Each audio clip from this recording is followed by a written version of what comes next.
Hello friends, welcome to examine you learning today leading tomorrow. दोस्तों, आज है 7 मई और आज हम आपके लिए 7 मई की सभी इंपॉर्टेंट न्यूज़ लेकर आए हैं।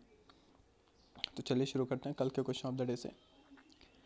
हाल ही में किस राज्य के देहिंग पटकाई हाथी रिजर्व में कोयला खनन को मंजूरी दी गई है? तो देखिए, देहिंग पटकाई हाथी रिजर्व जो है ये है असम में। तो इसमें अभी कोयला के खनन के लिए गवर्नमेंट ने मंजूरी दे दी है।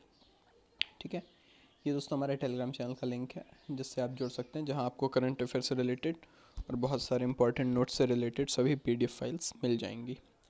तो शुरू करते हैं आज की न्यूज़ से। तो पहली न्यूज़, डीआरडीओ ने विकसित किया अल्ट्रा वायलेट डिसइंफेक्शन टॉवर। तो देखिए, डीआरडीओ ने भी क्या किया है, एक टॉवर डिज़ाइन किया है, ठीक है, जिसको आप यहाँ पर देख पा रहे हैं। इसमें क्या है, इन्होंने अल्ट्रा वायलेट रेज से टॉवर, और ये किस लिए बनाया कि जो भी हमारे हॉस्पिटल्स हैं, डिफरेंट डिफरेंट ऑफिस हैं, ऑर्गेनाइजेशंस हैं, उनमें जो इलेक्ट्रॉनिक इक्विपमेंट्स हैं जैसे कि कंप्यूटर हो गए, सीसीटीवी डीवीआरस हैं, रिमोट हैं या अदर मशीनरी पार्ट्स हैं, उनका केमिकल सैनिटाइजेशन पॉसिबल नहीं है। तो इसकी वजह से क्या होगा कि ये जो हमारा डिसइंफेक्टिंग टॉवर है ये यूवी रेज के थ्रू उनको सैनिटाइज करेगा। ठीक है, इसको डिज़ाइन किसने किया है? डीआरडीओ की एक लैब है, laser science and technology centre LASTEC, उन्होंने डिज़ाइन किया है। दूसरी इसमें अच्छी बात यह है कि ये वाईफाई कंट्रोल्ड है। मतलब इसमें यहाँ पर ये व्हील्स लगे हुए हैं, 4, 2, एक पीछे और यहाँ पर एक ये, ठीक है, इसमें 4 व्हील्स लगे हुए हैं। तो ये रोबोट की तरह है, रोबोटिक आर्म है, इसको रिमोट से कंट्रोल करके कहीं भी भेजा जा सकता है और रिमोटली ऑपरेट कर सकते हैं। तो क्या होगा कि इससे इन्फेक्शन का खतरा काफ़ी कम हो जाएगा। तो इसको डीआरडीओ ने भी डिज़ाइन किया है। ठीक है, चलिए नेक्स्ट देखते हैं।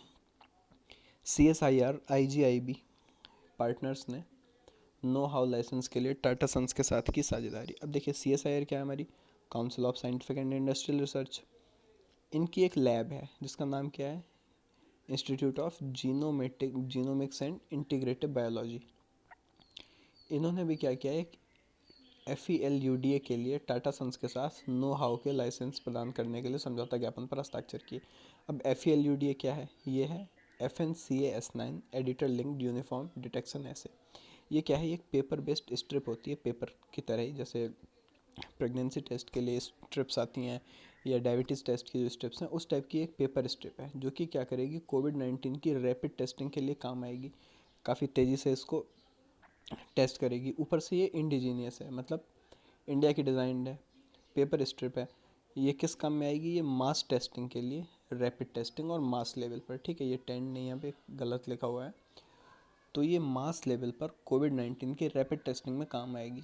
तो इसके बल्क प्रोडक्शन के लिए टाटा सन्स के साथ में इन्होंने MOU साइन किया है। ठीक है, चलिए देखता हूँ, यहाँ तक कि आप समझ गए होंगे। आगे देखते हैं। भारतीय नौसेना ने लॉन्च किया ऑपरेशन समुद्र सेतु। अब ये क्या है? देखिए, इस टाइम विदेशों में, दूसरे दूसरे राज्यों में, सभी जगह लोग फंसे हुए हैं। तो सभी राज्य दूसरे राज्य से अपने लोगों को निकाल रहे हैं। ऐसे ही 7 मई यानी आज से ही हमारे 64 विमान दूसरे देशों से हमारे नागरिकों को लेकर आएंगे। तो ऐसे ही नौसेना ने भी जो हमारे करीबी देश हैं, जो कि वाटर से कनेक्टेड हैं, उनसे समुद्री जहाज़ के थ्रू नागरिकों को निकालने की योजना बनाई है। तो इसके कंट्रोलिंग कर रहा है रक्षा मंत्रालय, विदेश मंत्रालय, गृह मंत्रालय, स्वास्थ्य मंत्रालय, इंडियन गवर्नमेंट और राज्य सरकार। ठीक है, अभी क्या हुआ है कि भारतीयों को वापस लाने के लिए प्रयास किया जा रहा है। समुद्र सेतु ऑपरेशन का चरण 1 जो है, उसमें नौसेना के जहाज जलश्वा और मगर इस समय मालदीव गणराज्य के माले बंदरगाह के रास्ते में, जो कि 8 मई से हमारा निकालने का काम शुरू करेंगे। नौसेना स्टाफ की बात करें तो हमारे चीफ हैं इसके एडमिरल करमबीर सिंह, और नौसेना दिवस मनाया जाता है 4 दिसंबर को। ठीक है, तो यहाँ तक की बात क्लियर हो गई। व्लादिमीर पुतिन ने किम जोंग उन को द्वितीय विश्व युद्ध मेडल से किया सम्मानित। तो देखिए, नाजी जर्मनी पर जीत की 75वीं वर्षगांठ है। तो उसी के अवसर पर पुतिन ने उत्तर कोरिया के जो तानाशाह हैं किम जोंग उनको युद्ध मेडल से सम्मानित किया है। क्यों किया है? क्योंकि जो सेकेंड वर्ल्ड वॉर में नाजी की जीत के टाइम, जर्मनी जीत के टाइम पे रूस के जो सैनिक मारे गए थे, उनकी मेमोरी में किम जोंग ने एक वॉर मेमोरियल बनवाया है। ठीक है, मेमोरियल बनवाया है। तो उसी के सम्मान में इन्होंने उत्तर कोरिया के जो तानाशाह हैं उनके लिए वर्ल्ड वॉर सेकेंड मेडल दिया है। इसको जो रूस के राजदूत हैं, अलेक्जेंडर मात्सकोरा, वो उत्तर कोरिया के विदेश मंत्री को ये प्रदान करेंगे। ठीक है। रूस की राजधानी की बात करें तो मास्को, मुद्रा रूबल। और उत्तर कोरिया की राजधानी प्योंगयांग, और मुद्रा आप जानते हैं कि उत्तर कोरियाई वोन यहाँ पर चलता है। ठीक है। तो चलिए आगे देखते हैं। राष्ट्रीय आधुनिक कला संग्रहालय प्रस्तुत करेगा एनजीएमए के संग्रह से कार्यक्रम। देखिए, अब जो हमारा ये है आधुनिक कला संग्रहालय, ये क्या कर रहा है? आधुनिक कला संग्रहालय तो ऑर्गेनाइजेशन का नाम है। ठीक है, राष्ट्रीय आधुनिक कला संग्रहालय। और बात करें एनजीएमए के संग्रह से, ठीक है, एनजीएमए तो हमारी वही राष्ट्रीय कला संस्थान ये हो गया। अब इनके पास संग्रहालय है चूँकि ये, तो इनके पास बहुत बहुत हमारी पुरानी स्थापत्य कला, मूर्ति कला और भारत की संस्कृति से रिलेटेड बहुत सारी ऐसी चीज़ें हैं, ऐसी वस्तुएं हैं जिनको इन्होंने दुर्लभ कलाकृतियों को सजा कर रखा हुआ है। ठीक है। तो ये क्या करेंगे, लॉकडाउन के टाइम पे एक वर्चुअल एग्जीबिशन लगाएंगे। ठीक है, जिसमें कलाकार, इसका विषय क्या है, कलाकार कलाकारों के द्वारा, मीन आर्टिस्ट्स बाय आर्टिस्ट। तो क्या होगा कि जो लोग कला के शौकीन हैं, ठीक है, कलाकृतियों को देखना पसंद करते हैं, आर्ट एंड कल्चर से उन्हें लगाव है, तो उनके लिए एक वर्चुअल एग्जीबिशन को ये लोग लॉन्च कर रहे हैं। ठीक है, ये आप फोटो में देख सकते हैं। और इस सप्ताह 7 मई को जो हमारे गुरु रविन्द्रनाथ टैगोर जी हैं, उनकी 159वीं जयंती है, तो इसीलिए ये इस सप्ताह लगाई जाएगी। ठीक है। तो वर्चुअल एग्जीबिशन है जिसको कौन आयोजित कर रहा है, एनजीएमए, और नाम है एनजीएमए के संग्रह से।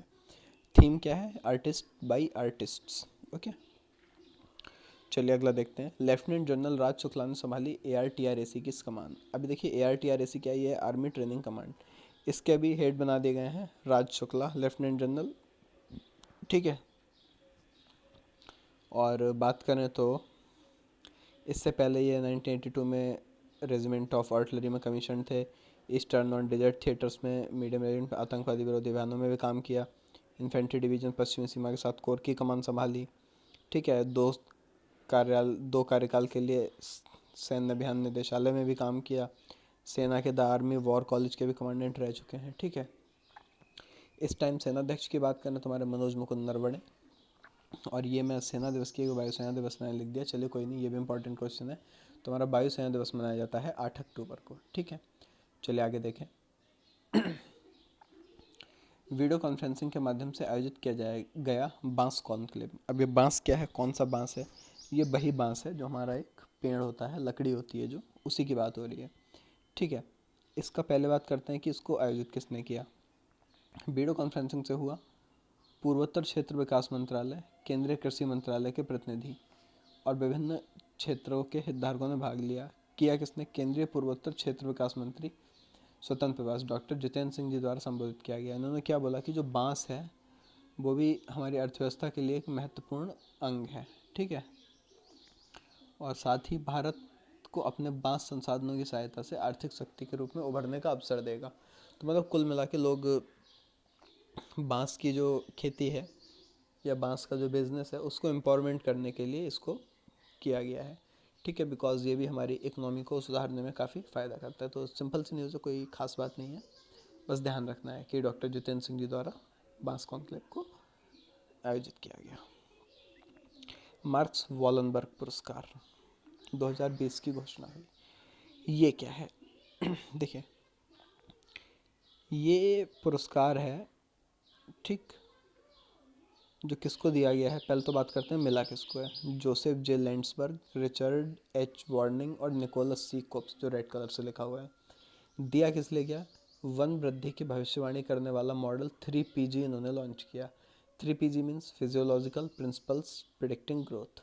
ठीक, इन तीनों लोगों को कंबाइंडली 2020 का मिलेगा। देगा कौन? स्वीडन के राजा कार्ल गुस्ताफ 16 स्टॉकहोम में एक समारोह में देंगे। 2 मिलियन क्रोनर इसकी राशि है।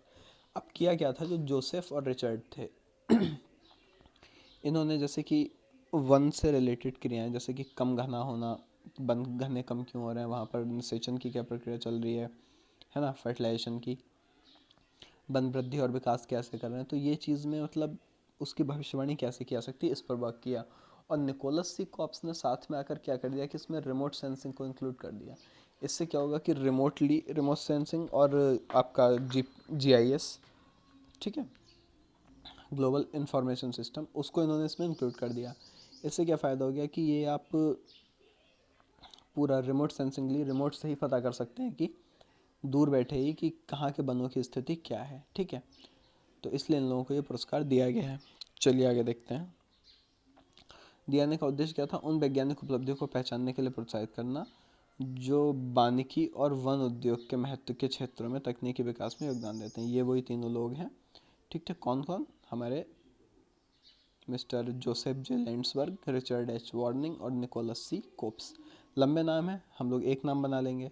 कैसे? Joseph Richard Nicholas, Joseph Richard Nicholas, एक नाम बना लिया। तीन है तो इसमें तीन वर्ड हैं, तीनों एक अलग अलग व्यक्ति के नाम है, बट हम कंबाइंडली बना लेते हैं जोसेफ रिचर्ड निकोलस। चलिए आगे देखें। अशोक माइकल पिंटो होंगे आईबीआरडी में अमेरिका के नए प्रतिनिधि। अमेरिका ने क्या किया है? अशोक माइकल पिंटो को आईबीआरडी के लिए अमेरिका का नया प्रतिनिधि नियुक्त कर दिया है। आईबीआरडी क्या है? International bank for reconstruction and development, world bank की ऋण देने वाली शाखा है जो लोन देती है, ठीक है। 2 साल के लिए इनको बनाया गया है। इससे पहले क्या थे? अमेरिका का जो राजकोष विभाग है उसमें अंतर्राष्ट्रीय मामलों का जो अवर सचिव होते हैं उनके सलाहकार थे। विश्व बैंक की बात करें तो मुख्यालय कहाँ पर है? Washington DC. अध्यक्ष कौन है? David Robert Malpass. ओके। चलिए वर्ल्ड बैंक के बारे में बताऊँ। वर्ल्ड बैंक क्या है? वर्ल्ड बैंक एक सिंगल बॉडी नहीं है। वर्ल्ड बैंक दो बॉडीज़ का कॉम्बिनेशन है। किसका? एक तो international bank for reconstruction and development, this plus IDA, international development association, ठीक है। इनका ये कॉम्बिनेशन है। कॉम्बिनेशन का क्या है? इनका कॉम्बिनेशन है वर्ल्ड बैंक। अब आईडीए क्या करता है? ये देता है लो इनकम कंट्रीज़ के लिए लोन, और ये देती है हाई इनकम कंट्रीज़ को लोन। इंडिया क्या करता है? इससे भी लेता है, इससे भी लेता है, बट जो आईडीए देती है वो आपसे ब्याज नहीं लेता, वो केवल मूल लेता है, और ये कुछ थोड़ा सा ब्याज भी लेता है। तो इस बात को ध्यान रखिए, वर्ल्ड बैंक आईडीए और आईबीआरडी का कॉम्बिनेशन है। कृष्णन रामचंद्रन बने मैक्स बुपा के नए एमडी और सीईओ। बस सिंपल सी न्यूज़ है। तो मैक्स बुपा हेल्थ इंश्योरेंस ने क्या किया? कृष्णन रामचंद्रन को अपना नया एमडी और सीईओ नियुक्त कर दिया है, ठीक। आशीष मेहरोत्रा की जगह ये लेंगे। इससे पहले ये अपोलो म्यूनिक हेल्थ इंश्योरेंस के सीईओ थे और लगभग 23 साल का एक्सपीरियंस है, ठीक है। हेडक्वार्टर दिल्ली में 2008 में मैक्स बुपा स्थापित हुआ था। सौरभ लोढ़ा ने जीता साल 2020 का यंग कैरियर अवार्ड। देखिए सौरभ लोढ़ा क्या है? हमारे आईआईटी बॉम्बे के एक प्रोफेसर हैं जिन्होंने 2020 के लिए नैनो साइंस एंड टेक्नोलॉजी में यंग कैरियर अवार्ड को जीता है, ठीक है। इन्होंने किया क्या? देखिए इन्होंने दो आयामी वेंडर वॉल्स मटेरियल का यूज़ करके, आयाम मीन्स एम्पलीट्यूड, तो double amplitude vendor walls material को यूज़ करके सिलिकॉन और नैनो इलेक्ट्रॉनिक उपकरणों में ट्रांजिस्टर प्रौद्योगिकी के ऊपर काम किया है, ठीक है। ट्रांजिस्टर्स के डेवलपमेंट पर वर्क किया है, इसलिए इनको ये पुरस्कार से नवाजा गया है। आईआईटी बॉम्बे वैसे भी इलेक्ट्रॉनिक्स के लिए बहुत ही फेमस है। इलेक्ट्रॉनिक्स सेक्शन ही आईआईटी बॉम्बे का सबसे अच्छा डेवलपमेंट के लिए माना जाता है। बाकी सभी भी अच्छे हैं बट स्पेशली इलेक्ट्रॉनिक्स। बात करें सैनिक सेवा पदक पा चुके पूर्व केंद्रीय मंत्री दलित एझला मलाई का निधन। ये क्या थे? मक्कल कायची पार्टी के नेता थे। 1998 में वाजपेयी जी के टाइम पर स्वास्थ्य मंत्री थे, ठीक है, स्वतंत्र प्रभार के स्वास्थ्य परिवार कल्याण। और चिदम्बरम तमिलनाडु से 12वीं लोकसभा के लिए चुने गए थे। 1971 में भारत पाक युद्ध में भी इन्होंने भाग लिया था, तो ये सैनिक सेवा पदक इन्हें मिला था और इनका भी हाल ही में निधन हो गया है। कुछ अन्य खबरों की बात करें तो देख लेते हैं इंपॉर्टेंट। देखिए पाकिस्तान ने क्या किया? जिनके फर्स्ट क्लास क्रिकेटर्स हैं उनको 25,000 और ग्राउंड स्टाफ को 10,000 रुपये देने की घोषणा की है।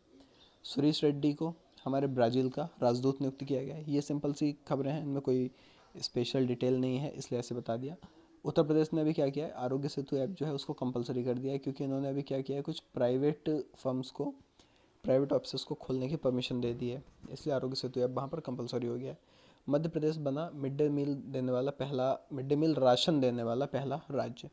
इसमें क्या स्पेशल है कि मिड डे मील तो अभी तक सभी स्टेटों में दिया जाता है बच्चों को, पर ये राशन देगा। मील मीन्स बना बनाया, राशन मीन्स कच्चा राशन, तो कच्चा राशन देने वाला पहला राज्य मध्य प्रदेश बन गया है। अंतर्राष्ट्रीय वित्तीय सेवा केंद्र प्राधिकरण ने गांधीनगर गुजरात में अपना मुख्यालय बनाया है, ठीक है।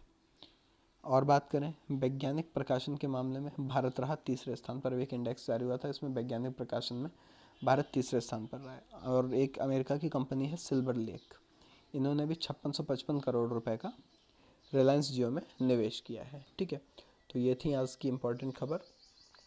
तो अब आगे देखते हैं आपका क्वेश्चन ऑफ द डे। हाल ही में पश्चिम बंगाल ने प्रवासियों के लिए किस नाम से ऐप लॉन्च किया है? ठीक है, तो इसका आंसर आप लोग कमेंट बॉक्स में दीजिए। और आज कुछ टेक्निकल प्रॉब्लम्स रही जिसकी वजह से वीडियो मॉर्निंग में नहीं दे पाया, तो मैंने थोड़ा लेट अपलोड करना पड़ा मुझे। सो मैं इसको प्लीज़ मैनेज कीजिएगा and sorry for being late. तो ऐसे ही वीडियोस को देखते रहिए, दोस्तों के साथ शेयर कीजिए, चैनल को सब्सक्राइब कीजिए और हमारे साथ जुड़े रहिए। Thank you.